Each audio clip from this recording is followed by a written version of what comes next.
Okay, we'll start with this. Junto Nakatani confirms move to 122 pounds will vacate both the WBC and IBF bantamweight titles. One of the sport's very best fighters in the world is prepared to make a run at becoming a four-weight world champion. Unbeaten lineal WBC and IBF bantamweight king Junto Nakatani has confirmed his intention to soon campaign in the super bantamweight division, the three-division titleist, and boxing scene's number 7 pound-for-pound entrant has teased at the pending move for several weeks, but openly admitted that the time has come to add a few more pounds to his 5'8" frame. Am I moving up to the super bantamweight class for my next fight?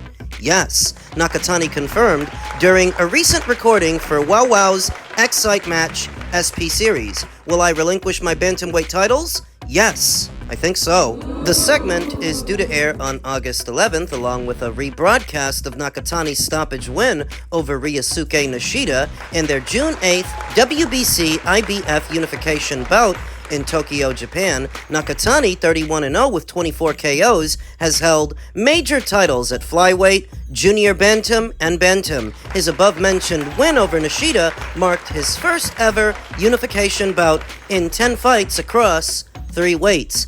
In vacating those 2 alphabet titles and moving up in weight, he's gonna lose his spot on the Ring IQ pound-for-pound list. That's how it works. The list itself is only for winners and only for champions, active champions, so that if a champion vacates his titles and moves up in weight, we don't know that he's going to be able to stay in character. Stay the same guy. The only way that he can prove that is to win a title at his or her new weight. Because some fighters are good at one weight and not so good at another, that's what that rule attempts to account for. You have to have a belt. You have to have a belt just to be considered, much less ranked. It has become more apparent that there are not any plans to further unify the bantamweight division, though hardly a surprise. As previously reported by Boxing Scene, Nakatani is on a collision course with his countryman and undisputed super bantamweight champion Naoya Inoue, 30-0 with 27 KOs. Once a dream match,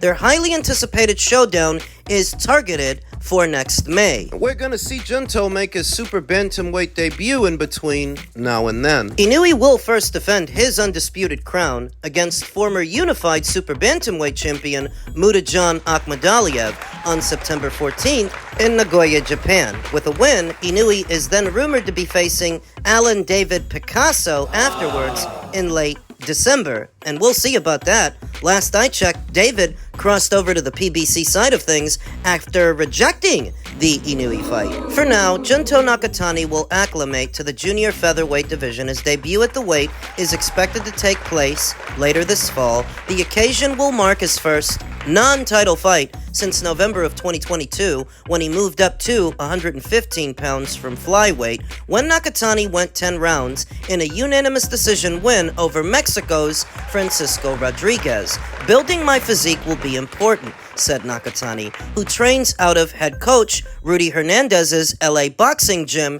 in downtown LA. After that, it's all about feeling it and how it feels when I move up in weight. It's a process of applying that to boxing. It's gonna be interesting to see how they play this, how they do it. On one end, you say that, let's put Junto in there with a familiar face. Somebody that he knew he has fought before, like, say, Marlon Tapales, Luis Neri, or Ramon Cardenas.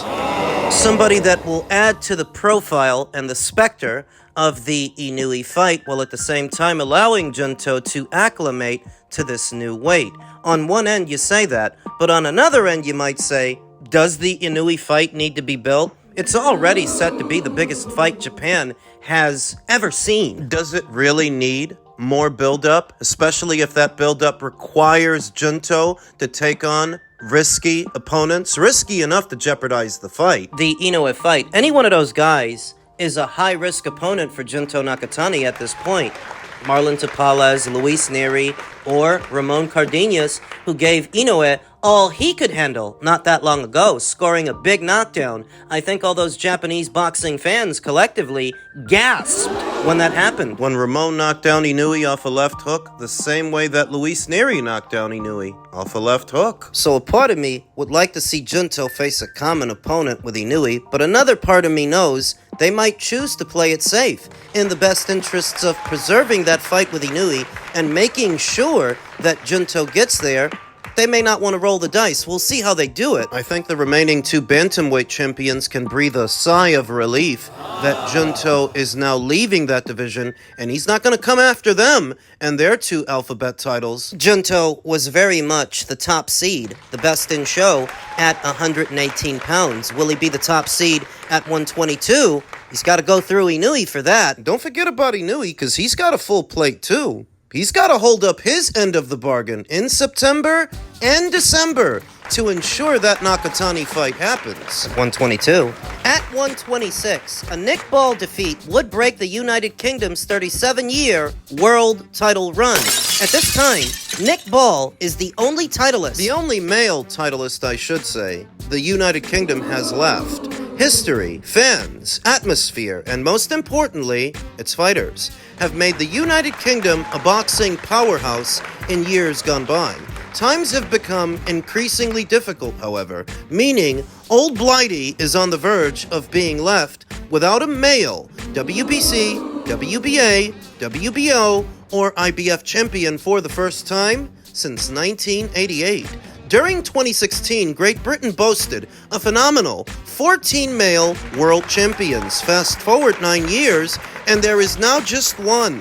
WBA featherweight champion Nick Ball, 22-0 with 1 draw and 13 knockouts, who fights next weekend on the undercard of Itelma versus White. The Wrecking Ball captured world honors at the second attempt with a split decision win over Raymond Ford last year. The Liverpudlian has made 2 defenses since then, defeating both Ronnie Rios and TJ Doheny inside the distance. Next weekend in Riyadh, Ball is tasked with undefeated Australian Sam Goodman, 20-0 with 8 KOs, who recently moved up from the super bantamweight division. Defeat for Ball would not only be a disaster for him, but for British boxing as a whole. Since Clinton Woods' light heavyweight reign in 2005, the United Kingdom has had an active world champion with a recognized organization, with the WBO finally being recognized by the IBF in 2007. But victory for Goodman would put an end to this run. Personally, I don't think they got nothing to worry about. I think next weekend, Nick Ball is going to stay WBA featherweight champion. The reason for it is Sam Goodman is moving up from 122 up to 126. And the champion he's facing is a rough and tumble champion, a physical champion, who is going to test Sam's fitness, his physicality, which is less than ideal for a fighter who's new at a weight. This guy's a bigger puncher than anybody Sam Goodman has ever fought. He's a lot more physical than anybody Sam Goodman has ever fought. Nick Ball, he's a dirty boxer too. He's a dirty little bastard. All of which lends itself to Nick Ball's continued title reign. I don't expect next weekend the title is going to change hands. I think that Nick Ball will stay WBA champion, with the pressure ramping up on Nick Ball to retain. He may soon have some welcome company as Northern Irish welterweight Lewis Crocker. 21-0 with 11 KOs rematches Ireland's Paddy Donovan on Saturday, September 13th for the vacant IBF welterweight world title up for grabs. Meanwhile, undefeated Kent lightweight Sam Noakes, 17-0 with 15 KOs, collides with Abdullah Mason and about to crown a WBO lightweight world champion in late November. They're not going to get that one. The brown belt at 135 is going to stay in America. I have Abdullah winning that fight. Sheffield super lightweight Dalton Smith, 18-0 with 13 KOs, is also expected to challenge for world honors on that same undercard against Subriel Matias. The outcome of that one is not as clear, not as obvious to me. Additionally, Liverpool lefty Jazza Dickens is currently in possession of the WBA interim super featherweight world title and could soon be elevated to full WBA champion. Once current champion Lamont Roach Jr. confirms his rematch with lightweight champion Gervonta Davis. You mean the one that Lamont just said isn't happening? What's up? You got a fight coming up soon, anytime soon? So y'all know the rematch was supposed to happen, but oh, y'all supposed to do that. You know what I'm saying? That was a goodie too, though. That was a great fight right there. Nah, it was definitely a good fight. You could Excuse me, sorry. That's all good. So right now, it don't look like that's gonna happen. For everybody that keep asking me, everybody be on every single boxing page, boxing source, you hearing it from the horse's mouth. It might not happen, or most likely not gonna happen for sure. So. It's all good. You know, God working in mysterious ways, man. If it didn't happen, it was not God's plan. We're trying to see that again. I think he dodging that. I think he dodging God's plan. Holy shit! I don't know. Jazza Dickens being elevated to full WBA super featherweight champion really isn't contingent upon Lamont fighting or not fighting Gervonta again. What it's really contingent upon is whether or not Lamont is going to return to the super featherweight division, and he's already kind of made it clear that he's not going to. Yeah, he's been talking about moving up to 140, as high as 147, so in all likelihood, Jazza will be elevated to full WBA champion. However, it's unlikely that Dickens will be upgraded before next Saturday, meaning Great Britain's run of world champions will rest solely on the broad shoulders of Nick Ball when he goes toe-to-toe with Goodman in a few days. It's all much ado about nothing, because like I said, I think Nick Ball is going to steamroll Sam Goodman. I think he's going to win. I think he's going to keep his belt. In men's light heavyweight news, we now have the answers from Dmitry Bivol that we were looking for, his side of the story. Dmitry had 4 big fights in a row, back-to-back recently. He is very responsible and treated every opportunity with respect, but now we had to first deal with an elbow problem, which was taunting him. When he started getting back in the gym, his back pain started getting worse and worse. The doctors told him it will only deteriorate. When we contemplated, Dmitry told me that he would rather deal with this now instead of possibly having to cancel a fight during camp later. I support him 100% on this, said Vadim Kornilov, Dmitry Bivol's longtime manager.